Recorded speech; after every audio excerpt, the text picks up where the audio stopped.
Is this the best third-party long haul, or is it another tightly over-engineered Dreamstar Toys mess? There's no denying the awesome action that's possible with his accessories, but did this third-party company really improve in quality and engineering? Or do tight joints and other reported issues make it fall short? Let's find out.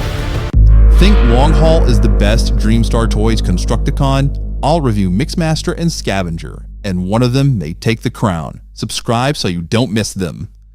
And here is Load Warrior, Dreamstar Toys' unofficial cinematic reimagination of G1 Long Haul. So far, this is coming off as one of the best figures of the set, and from my experience, it earns that with many important improvements from this company's other figures. We don't have the messy back kibble that other reviewers complained about with their scrapper. In fact, his backpack is not merely organized into a neat cape, but a cape that can fold out like this. Just wait till you see this guy posed with his tall battle axe. Dreamstar Toys clearly didn't have to do this, and yet they're showing so much action we can do with this guy.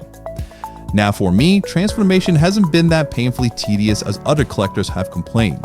Other reviewers have doubted whether the end result of the robot or truck modes make the complex engineering worth it. To me, I think it is, at least when it comes to conversion between robot and vehicle mode. I can't say that just yet when it comes to converting to combined mode and back. I think that would be better suited for a review on the combined Devastator himself. When converting him to truck, I did encounter a weird step in forming the back bucket, which did cause me painful frustration over the conversion mechanism of his feet.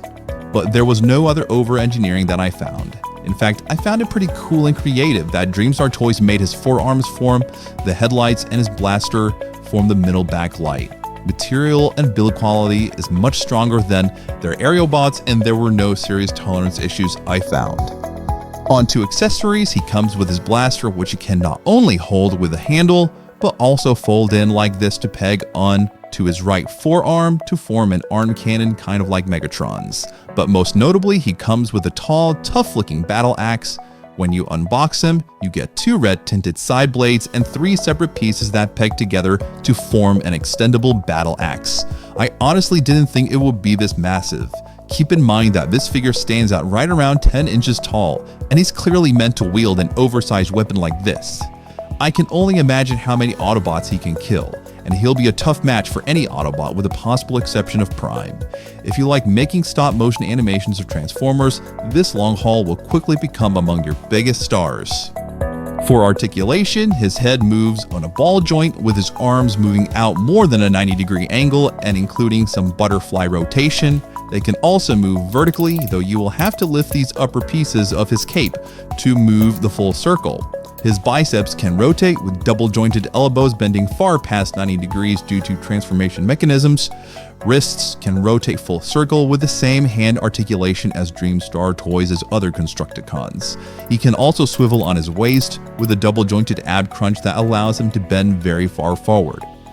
Front hip skirts can not only move up and down, but also rotate left to right so you can position however best you think they should. Legs can kick sideways by just above a 90-degree angle, but less than half of that due to the back thigh armor, and only halfway even if you were to move it out sideways and move his side cape pieces outward. There isn't much toe articulation aside from a small vertical range, but you can still move his feet side to side thanks to his entire lower leg rotating side to side at the knee.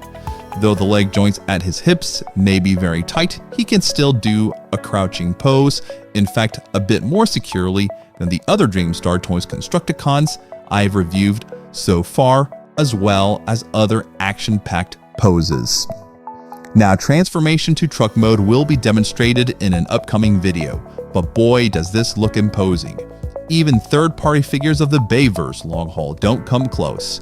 I would have to disagree with other reviewers who think this is just merely a fine-looking vehicle. This is the toughest looking truck mode of long haul I've ever seen. Besides fitting in well in a live action movie environment, the rugged texture and design of the front and red tinted lights at the front all make for a mean looking vehicle that represents long haul's character as a villain. One thing some collectors may find strange is that the axe blades are meant to peg into the sides of the bucket. While that may undermine the realism of the truck, it does make it look more imposing. And that's a wrap for Dreamstar Toys' Load Warrior. Other collectors may differ, but I think this is the best G1 based long haul done by a third party so far. Joints may be tight and make transformation more difficult, but I have not had much painful difficulties aside from converting the feet. With his tall, heavy battle axe and his blaster that can function as an arm cannon, he can live up to the height leading up to release. Now, the axe may be heavy, which may limit some dynamic poses, but that doesn't bother me so much as dealing with that would have compromised the look of this powerful looking accessory. And this goes to show that even with its flaws, Dreamstar Toys did its best without compromising value, at least when it comes to its individual robot mode and vehicle form. For that, I rate this a 9 out of 10. I would like to know your thoughts in the comments below. Do you think this was overhyped? Do you think tight joints made transformation too difficult? Or do you think Dreamstar Toys delivered? Drop your thoughts in the comments below. Otherwise, you can buy this guy from Shozi's store through the link in the description. If you found this review helpful, feel free to give the video a like and subscribe for more. And until then, I'll see you next time.